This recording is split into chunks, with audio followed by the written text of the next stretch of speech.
Hello and welcome to the presentation for Entrepreneurship and Innovation in Practice, Assignment 2, Comparative Study of Entrepreneurship Policies. This is brought to you by the E-Team, Paul Myers and Elizabeth Smith. Firstly, to look at the team itself, the areas chosen were Ireland, Guadeloupe and Ohio. The team, as mentioned, is made up of Elizabeth Smith and Paul Myers, a two-member team. And the topic area of focus is female entrepreneurs with a sector specific around e-commerce. Reasons for the chosen regions, firstly Elizabeth lived and worked in Guadeloupe and her family has family living there, some of them business owners. She was also involved in a new startup in the capital. Her background, her professional background is translator, teacher, interpreter, trainer, business owner and entrepreneur. Whereas Paul studied in Cleveland, Ohio, also supported a successful Kickstarter project for incubator business support service in the city. His professional background as an engineer, recently completed an MBA, would describe himself as a digital innovator with experience in e-commerce and working alongside a number of startup entrepreneurs in this space. Firstly, Ireland. Initially, the team looked at the national policy statement, Entrepreneurship in Ireland. A number of elements rose to the top in terms of focus. Firstly, local enterprise offices, in particular, have a focus on female and youth entrepreneurship. Also, high potential startups, encouraging innovative startups. E-commerce, there's a unique element in the e-commerce whereby an online trading voucher offers grant support for certain businesses. Also, Retail Ireland estimate that by 2018 the online spend in Ireland will be at 21 billion. It's worth noting that the Jedi Pillar comparison on page 17 identified a percentage of female entrepreneurs, particularly within Ireland, shows a weakness compared to Denmark, the US and the UK. Secondly, we looked at the National Enterprise Policy. This particular policy focuses on export. It estimates that Irish-owned exports will be equate to 10.1 billion by 2020. Other elements that it focused on was differentiation in terms of talent and innovation, also competitive advantage around culture. Another element of high focus was education, online learning. So, for example, the Digital Skills Academy or the DCU Ryan Academy are examples of such online learning organisations. Table 1 shows the comparison with Ireland, the US, and average across the EU and the OECD. As you can see, 2011, Ireland was somewhat behind, particularly the US, and below the average in the EU and the OECD. Other areas of focus that the team looked at was also industry and state initiatives. As mentioned before, the online trading voucher grants up to €2,500 for businesses trading online. There's also a Equality for Women measure. There's also Going for Growth initiative, National Women's Enterprise Day. The Web Summit, was well covered recently that the Web Summit was looking to enhance or find 10,000 female entrepreneurs. There's also an entrepreneurship competitive feasibility fund available. The National Development Organisation offers online learning through the Digital Skills Academy, for example. There's also a female high flyers program. Google and the Digital Hub also have their internal initiatives as well to support female entrepreneurs. And also in the recent budget, the 2015 budget, there was provision made for sole traders to earn up to €40,000 income tax free. Moving on, we also looked at, we analysed and critiqued each element. We discovered that the national policy statement itself had limited e-commerce focus. However, we deducted that there was good provision for female entrepreneurs.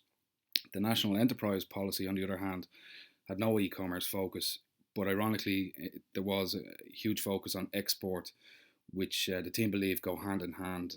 So there's some improvement to be made there. But there was no specific provision for female entrepreneurs in the enterprise policy. Other industry and government initiatives, we believe that there's good e-commerce focus, particularly around the digital space. There's provision for female entrepreneurs throughout the other industry, particularly industry initiatives. It's also worth noting that the first commissioner for startups is a female, namely Niamh Bushnell.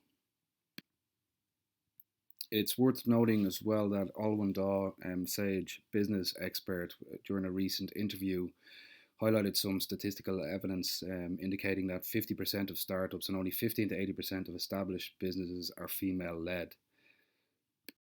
Her opinion was entrepreneurship and fostering a more conductive culture towards cultivating it, particularly on an international level, she believes must start with social norms. So, whereby she's encouraging men and women alike to influence and change these norms. So moving on to Guadeloupe, it's worth noting that Guadeloupe is part of France, therefore part of the European Union. So it has the same political and legal status as France, and entrepreneurship policy is there set by France, French policy, and also the European Union. And Guadeloupe it's a French region with the most female entrepreneurs, whereas in France, mostly only 30% of new companies are started by women, whereas this is higher in Guadeloupe, 30%, 37% in fact. Making it the highest number of female entrepreneurs in France. In 2014, the figure for female sole traders in Guadeloupe was 46.4%. Table 2 actually shows a breakdown of where the 37% is made. Liberal profession is the highest with 54%. And also, just looking at specifically in relation to e-commerce, PrestaShop and WooCommerce seem to be the highest hosted platforms chosen by startup companies in this sector in Guadeloupe. By comparison, on a global scale, Magento is actually number one, whereas WooCommerce is second.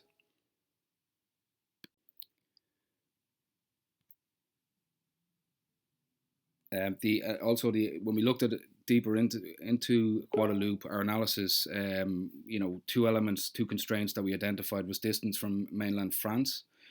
So there's a greater cost of transport beyond the local markets, and also internet access in the Caribbean is lower than mainland France. However, attitudes are changing, so there's some growth opportunities. The number of internet subscribers on the rise.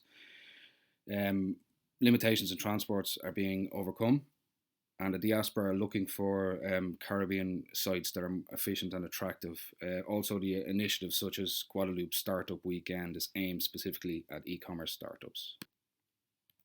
An interesting insight from Alex the Pledge, one of the co-founders and CEO of Hassle.com, made a comment during a recent interview that challenges facing female entrepreneurs, but one of the comments that she made, that she noted, was these objections or these problems seem to come from other females, so women who had in fact said these things to her.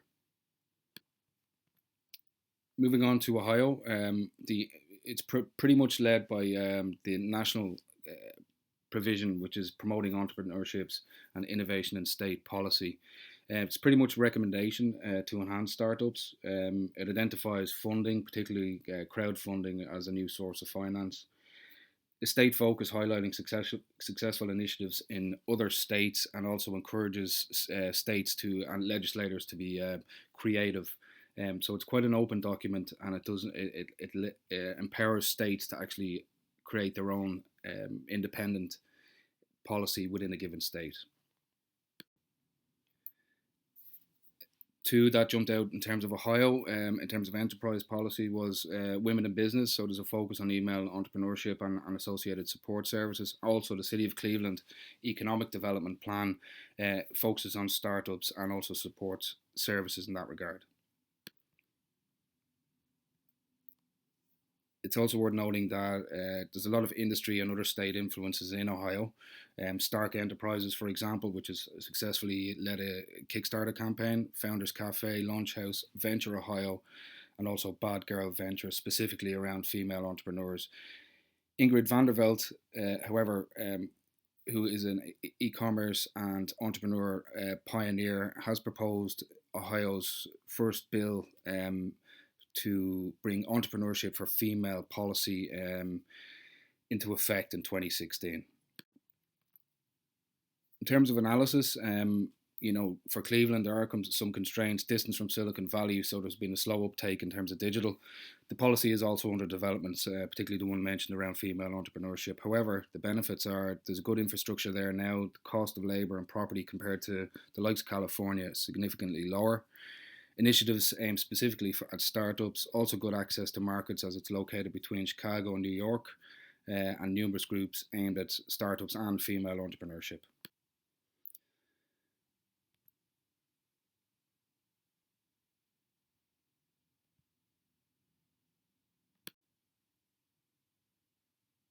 So, by comparison, the team looked at Ireland, and our opinion is that the policy does not adequately cater for e-commerce. However, there is a high level of support for female entrepreneurship. In terms of Ohio, there's weak state policy, quite fragmented. Also, there's low e-commerce focus. Female support is primarily industry led. However, a new female entrepreneurship policy is under development.